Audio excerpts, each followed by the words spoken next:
வீட்டிலேயே சுவையான காய் சாதம் எப்படி செய்யறதுன்னு தான் இன்றைக்கி நம்ம பார்க்க போகிறோம் ஃப்ரெண்ட்ஸ். அதுக்கு தேவையான பொருட்கள்லாம் ஃபஸ்ட்டு பார்த்துடலாம். ஃபஸ்ட்டு பட்டை, லவங்கம், சோம்பு, பிரியாணி இலை, அப்புறம் அதுக்கு தேவையான அளவு ஆனியன் கட் பண்ணிக்கணும், டொமேட்டோ கட் பண்ணிக்கணும். அப்புறம் வீட்டில் இருக்கிற அளவுக்கு நம்ம வெஜிடேபிள்ஸ் எடுத்துக்கலாம்.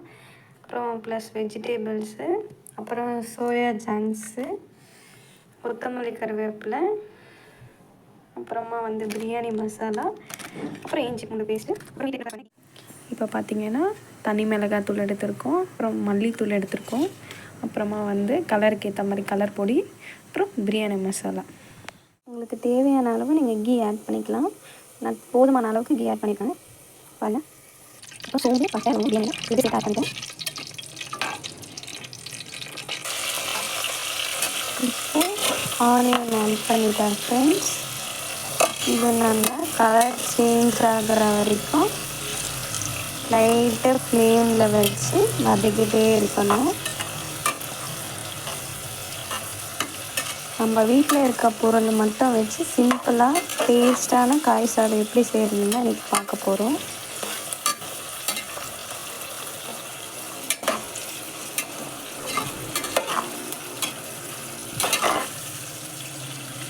பார்த்திங்கன்னா கலர் சேஞ்ச் ஆகிடுச்சு. இந்த மாதிரி கலர் சேஞ்ச் ஆகிற வரைக்கும் வதக்கிக்கணும். நெக்ஸ்ட் அப்போ இஞ்சி பூண்டு பேஸ்ட் ஆட் பண்ணிக்கணும். இஞ்சி பூண்டு பேஸ்ட் வீட்டிலே ரெடி பண்ணால் நல்லா டேஸ்ட்டாக இருக்கும் சாப்பாடு. இப்போ எனக்கு டைம் இல்லாததுனால நான் பேஸ்ட்டாக வாங்கிட்டேன் கடையில்.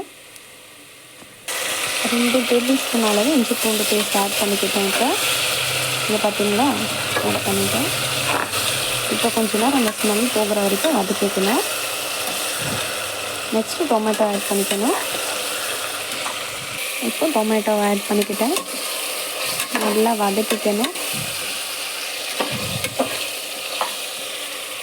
வீட்டு அரிசியிலே தான் செய்ய போகிறோம் ஃப்ரெண்ட்ஸ். ஸோ நம்மளுக்கு தேவையான அளவுக்கு சின்ன கப்பில் போதுமான அளவுக்கு அரிசி எடுத்துக்கிறேன். இப்போது தண்ணி எப்படி வைக்கணும்னு பார்த்தீங்கன்னா, 1 கப் அளவுக்கு 1 கப் அரிசினா 2 கப் தண்ணி வைக்கணும். 2 கப் அரிசினா 4 கப் தண்ணி வைக்கணும். ஸோ நான் இந்த 1 கப் அளவுக்கு தான் தண்ணி எடுத்திருக்கேன், பார்த்துக்கோங்க. ஸோ அப்போ நான் 2 கப் அளவுக்கு தண்ணி வச்சுக்கணும். நம்ம சொன்ன மாதிரி எல்லா பொருளும் ஆட் பண்ணியாச்சு. இப்போ தண்ணி கொதிக்கிற வரைக்கும் வெயிட் பண்ணணும். ஏன்னா இது வீட்டு அரிசின்றதுனால வெயிட் பண்ணி தான் ஆகணும்.